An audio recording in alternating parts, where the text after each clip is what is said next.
Amici dello Scrigno del Calcio, bentornati sul canale, benvenuti in questo nuovo video. Oggi parliamo delle 2 salvezze consecutive, dei 3 campionati consecutivi in Serie A della Cremonese. È un augurio che facciamo, che io almeno faccio alla squadra lombarda. Io lo ammetto, non ho mai negato di essere un tifoso del Milan e non nego di essere sempre stato un simpatizzante della Cremonese, una squadra che mi è sempre stata simpatica, forse per i colori, questo grigio-rosso che non si vede praticamente in nessun club del mondo. Un po' perché è sempre stata una squadra considerata più debole delle altre, che si dovesse salvare, arrabattare un po' con le unghie e con i denti. Poi mi era molto simpatico il presidente Luzzara, sembrava un po' il nonno di tutti noi bambini appassionati di calcio, una persona molto schietta, molto simpatica, magari non di quei presidenti vulcanici come gli Anconetani, i Costantino Rozzi, che a volte sembravano un po'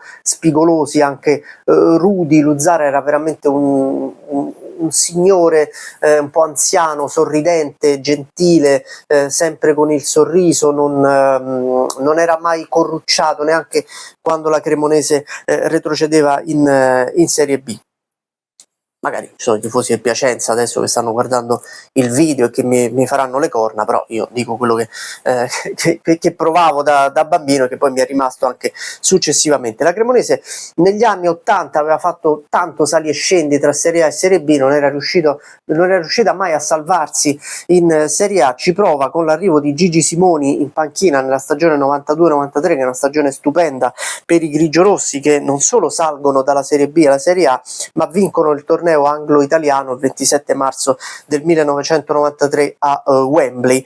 Nel 93-94 l'obiettivo è quello di riuscire a mantenere la categoria, che non è mai successo alla Cremonese, almeno da quando c'è il girone, la Serie A girone unico. La Cremonese per tantissimi decenni era rimasta fuori dalla Serie A, ci torna appunto negli anni 80 e non riesce mai a stazionare per più di un anno nella massima serie. Il 93-94 è invece un'ottima stagione, la squadra di Simoni gioca un calcio semplice ma redditizio, è anche convinta di potersi salvare. Alla fine otterrà non solo la sua prima salvezza in Serie A, ma anche l'11° posto finale, che è il miglior piazzamento della squadra lombarda, del club lombardo in Serie A. Protagonista è Andrea Tentoni, che era un centravanti un po' grezzo tecnicamente, chiamato addirittura, ricordo, il centravanti rigido, perché era un grande contropiedista nonostante non fosse tecnicamente molto valido. Però partiva molto bene in progressione. Immaginate, voglio dire, un Leao o un Tino Aspriglia, ma diciamo uno lanciato molto bene in profondità, che però aveva delle movenze un po' robotiche, non era proprio bellissimo da vedere esteticamente, ma molto efficace.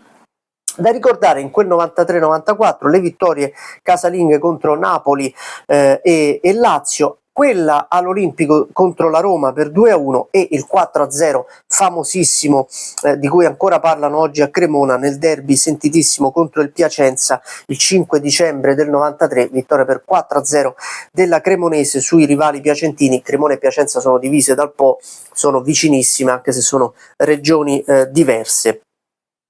Ma soprattutto da ricordare è il risultato che più o meno celebra la salvezza della Cremonese. Il 24 aprile alla penultima giornata a Udine, è una sorta di spareggio salvezza Udinese-Cremonese, l'Udinese in vantaggio per 3-0. Negli ultimi 10 minuti la Cremonese fa 3 gol, uno di Pedroni e 2 di Tentoni, e riesce addirittura a pareggiare per 3-3. Vi faccio vedere rapidamente alcune partite di quella Cremonese 93-94 che ho portato nel Gueri Sportivo. Ci sono tutte le partite tranne quella della Cremonese, ovviamente. Eccola qui: Cremonese-Lazio 1-0 alla quarta giornata del campionato 93-94, con gol di Nicolini, addirittura ex Atalanta, nel primo tempo. Eccolo, Cremonese batte Lazio 1-0, vittoria comunque prestigiosa, anche se magari non era ancora la Lazio fenomenale di fine anni 90, però era comunque una vittoria prestigiosa per la Cremonese. E poi quello che vi dicevo, il 3-3 clamoroso di Udine alla penultima giornata, che sancisce virtualmente la salvezza dei grigiorossi. Guardate qua, 3-3 al 66esimo segna Pedroni e poi negli ultimi 10 minuti arrivano gli altri due gol di Tentoni, eccoli, Udinese-Cremonese 3-3, una delle partite che io ricordo molto bene, più incredibili nella storia della Serie A, che sancisce non solo la salvezza della Cremonese ma anche la retrocessione dell'Udinese.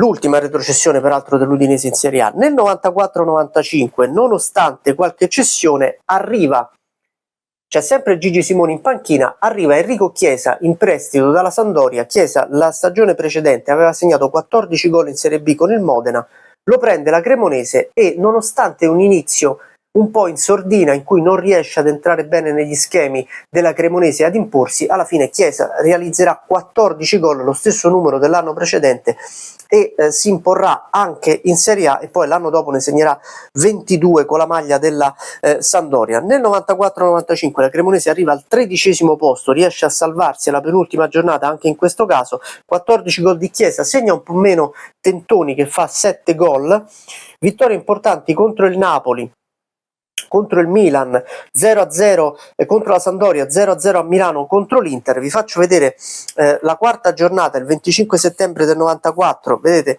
esultano, chi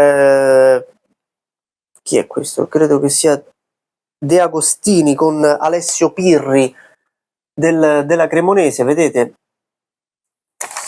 Cremonese Dei, la Cremonese batte 1-0 il Milan, gol di Gualco al quarto d'ora del secondo tempo. Tra l'altro, se riuscite a notare, la maglia del Milan secondo me è una delle più belle come seconda maglia, con queste spalle rosse, mi piacevano tantissimo, ce l'avevo da bambino questa maglia. Eccolo qui, Cremonese Milan 1-0, c'è anche il gol di Gualco.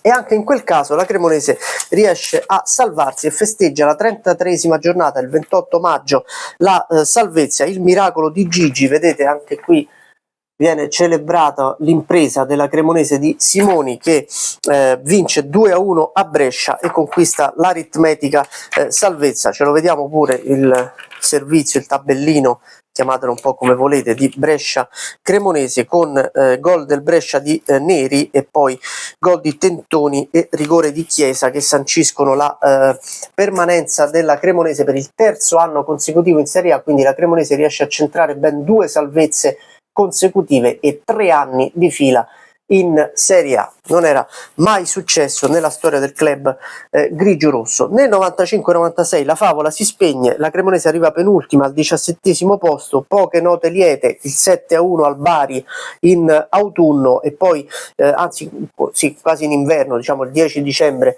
del 95, lo 0-0 col Milan all'ultima giornata del girone d'andata, con la Cremonese che va quasi più vicina alla vittoria del Milan, che diventa campione d'inverno ma delude in casa dei grigiorossi, e il 3-3 con la Juventus la settimana successiva, la prima giornata del girone di ritorno, con pareggio di Vierkovod della Juventus proprio in pieno recupero, e poi la vittoria per 2-1 contro la Lazio. Ma insomma, diciamo che è una stagione segnata quasi fin dall'inizio, Cremonese sfortunata, poco incisiva in attacco, molti gol subiti, arriva la retrocessione e pensate che poi fino alla promozione del 2022 la Cremonese si farà tanta Serie B, tantissima Serie C e C2 anche, quindi saranno gli anni veramente più bui nella storia dei grigiorossi. Tra l'altro mi ricordo che all'inizio del 95-96 ci fu un Udinese Cremonese, mi pare fosse la terza giornata, in cui l'Udinese va in vantaggio per 3-0, la Cremonese rimonta nel finale andando sul 3-2, sfiorando il 3-3, facendo una sorta di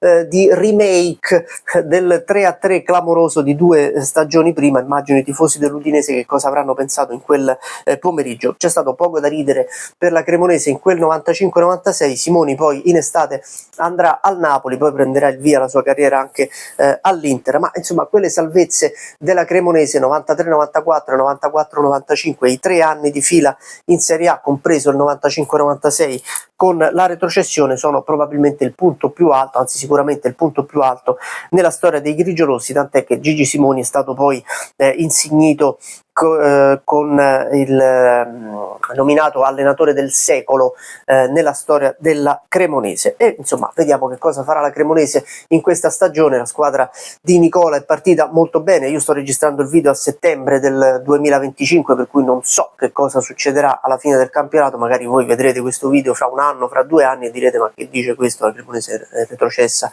all'ultimo posto. Io vi ricordo sempre di controllare la data di quando è stato girato il video per capire che cosa posso sapere e che cosa ancora non è accaduto. Il futuro purtroppo non lo prevedo, ma in realtà per fortuna, in modo che la vita può essere vissuta anche un po' più liberamente, perché di pensieri ce ne sono già tanti. Abbiamo fatto anche filosofia, pure un po' troppa. Iscrivetevi al canale, torno domani, ciao.